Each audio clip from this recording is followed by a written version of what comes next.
ইতিহাস এমনি এমনি তো আর তৈরি হয় না। ইতিহাস তখনই রচিত হয় যখন নিশ্চিত পরাজয়ের মুখ থেকে আনা হয় বিজয়। আর এটাই হলো আমার ভারত। সারা বিশ্ব দেখেছে নীল জার্সির সমুদ্র, কিন্তু এই ট্রফি ধরার পিছনে কতটুকু কষ্ট, ঘাম আর চোখের জলে মিশে আছে তা কি আমরা জানি? ফাইনালে ওঠার আগে কত কষ্ট হয়তো বাইরের কেউ কোনোদিনও বুঝতে পারবে না। প্রতিটি ম্যাচ এক একটি যুদ্ধের মতো। আর অনেকেই মামনি কলা গাছকে গালি দিয়েছেন, ভাই এটা একদম ভুল।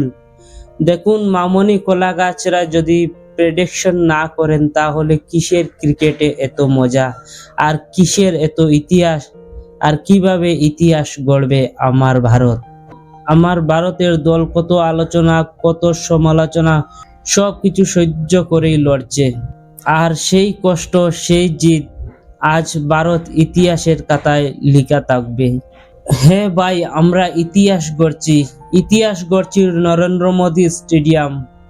অনেকেই বলছেন নরেন্দ্র মোদী স্টেডিয়াম কুফা। আজ সত্যি ভাই, আমরা সব কিছু প্রমাণিত করে দিলাম এবং আমরা ইতিহাস গড়লাম। ইতিহাস গড়েছি। আজ পর্যন্ত কোনো দল নিজের ঘরের মাঠে টি-20 ওয়ার্ল্ড কাপ জিততে পারেনি, আর তা দেখিয়ে দিল আমাদের সূর্য বাহিনী। আমরা ওয়ার্ল্ড কাপ চ্যাম্পিয়ন হয়েছি। হে ভাই, আমরা ওয়ার্ল্ড কাপ চ্যাম্পিয়ন হয়েছি। একবার কেন, বারবার বলবো আমরা ওয়ার্ল্ড কাপ চ্যাম্পিয়ন হয়েছি। বুক ফাটিয়ে বলবো আমরা ওয়ার্ল্ড কাপ চ্যাম্পিয়ন হয়েছি। এটা শুধু জয় নয়, এটা কোটি কোটি ভারতবাসীর অপূর্ণ স্বপ্ন পূরণ। দেখিয়ে দিল ভারত অসম্ভবকে কিভাবে সম্ভব করা যায়। ঘরের মাঠে প্রথমবারের মতো ঐতিহাসিক জয় চিরকাল স্বর্ণ করে লেখা থাকবে। বন্ধুরা, ফাইনাল খেলা শুরু হওয়ার আগে প্রত্যেকটা মিনিট, প্রত্যেকটা ঘন্টা, প্রত্যেকটা সেকেন্ড আমরা মোবাইলের দিকে তাকিয়েছিলাম কখন যেন টাইম যাবে আর ফাইনাল ম্যাচটা শুরু হবে।